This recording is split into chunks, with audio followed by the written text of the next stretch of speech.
Hello दोस्तों, कैसे हैं आप लोग। उम्मीद करती हूँ बहुत अच्छे होंगे। तो दोस्तों, आज का टॉपिक है इस धनतेरस कथा में जानिए कैसे शुरू हुआ यह लक्ष्मी पूजा पर्व। तो दोस्तों, संपूर्ण उत्तर भारत में कार्तिक मास कृष्ण पक्ष की त्रयोदशी तिथि का धनतेरस पर्व मनाया जाता है। इस दिन धनवंतरी के अलावा देवी माँ लक्ष्मी और धन के देवता कुबेर की भी पूजा करने की परंपरा है।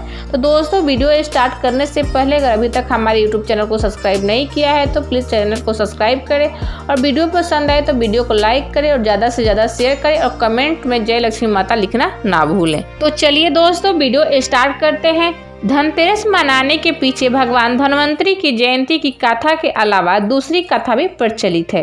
कहा जाता है कि एक समय भगवान विष्णु मृत्यु लोक में विचरण करने के लिए आ रहे थे। तब लक्ष्मी जी ने भी उनके साथ चलने के लिए कहने लगे। इस पर भगवान विष्णु जी ने उनसे कहा कि मैं जो भी बात कहूँ तो उससे मानना होगा। इस पर लक्ष्मी जी ने हाँ कहा और भगवान विष्णु के साथ मृत्यु लोक पर आ गई। मृत्यु लोक में एक जगह पर पहुंचने के बाद भगवान विष्णु ने लक्ष्मी जी से कहा कि जब तक मैं वापस न आऊं तुम यहीं ठहरना। मैं दक्षिण दिशा की ओर जा रहा हूं, तुम वहां मत आना। विष्णु जी के जाने पर लक्ष्मी जी के मन में कौतूहल जगा कि आखिर दक्षिण दिशा में ऐसा क्या रहस्य है जो मुझे माना किया गया है, और भगवान स्वयं चले गए। लक्ष्मी जी ने थोड़ी देर सोच विचार किया तो उन्हें नहीं रहा गया और वह भी भगवान के पीछे पीछे चलने लगी। कुछ ही आगे जाने पर उन्हें सरसों का एक खेत दिखाई दिया जिसमें खूब फूल लगे थे। सरसों की शोभा देखकर वह मंत्रमुग्ध हो गई और फूल तोड़कर अपना श्रृंगार किया और फिर आगे बढ़ी। आगे जाने पर उन्हें गन्ने का खेत दिखा। रसीले गन्ने को देखकर उन्हें रहा नहीं गया। उन्होंने गाना तोड़ा, उसका रसपान करने लगी। कहते हैं लक्ष्मी जी को ऐसा करते हुए भगवान विष्णु ने देख लिया तो उनसे नाराज हो गए। भगवान विष्णु ने कहा, तुमने मेरी बात नहीं मानी और किसान के खेत से चोरी का अपराध किया, इसलिए तुम्हें शाप देता हूँ कि तुम 12 वर्ष मृत्यु लोक में ही रहो और किसानों की सेवा करो। ऐसा कहकर भगवान विष्णु क्षीर सागर चले गए। तब से लक्ष्मी जी उस गरीब के घर रहने लगी।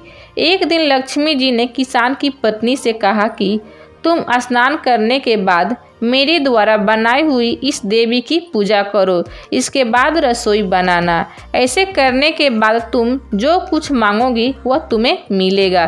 किसान की पत्नी ने वैसा ही किया। माँ लक्ष्मी की कृपा से किसान का घर धन्य धान्य से भर गया और लक्ष्मी जी के 12 वर्ष बहुत आराम के साथ कट गया। अब लक्ष्मी जी वापस स्वर्गलोक जाने को तैयार हुई तो किसान ने उन्हें वापस जाने से इनकार कर दिया। तभी भगवान विष्णु वहां प्रकट हुए और किसान से कहा कि लक्ष्मी जी चंचला हैं, उन्हें कोई भी एक जगह ठहरने से नहीं रोक सकता। इन्हें 12 साल तक आपके यहाँ टुकने का शाप था, इसलिए यह आपके पास थी। तभी लक्ष्मी जी ने किसान का मन रखने के लिए कहा, जैसा मैं कहती हूँ वैसा करो। कल त्रयोदशी है, तुम घर को लीप पोत कर साफ रखना और शाम को मेरी पूजा करना। साथ ही रात भर घी का दीपक जलाए रखना और तांबे के कलश में रुपए भर कर रखना। मैं उस कलश में निवास करूंगी लेकिन तुम्हें दिखाई नहीं दूंगी। किसान ने वैसा ही किया तो उसका घर धन्य धान्य से भर गया। इसके बाद लक्ष्मी जी दीपक की ज्योति तरह सभी दिशाओं में समा गए। किसान की इस कहानी को सुनकर लोग हर साल धनतेरस को माँ लक्ष्मी की पूजा करने लगे।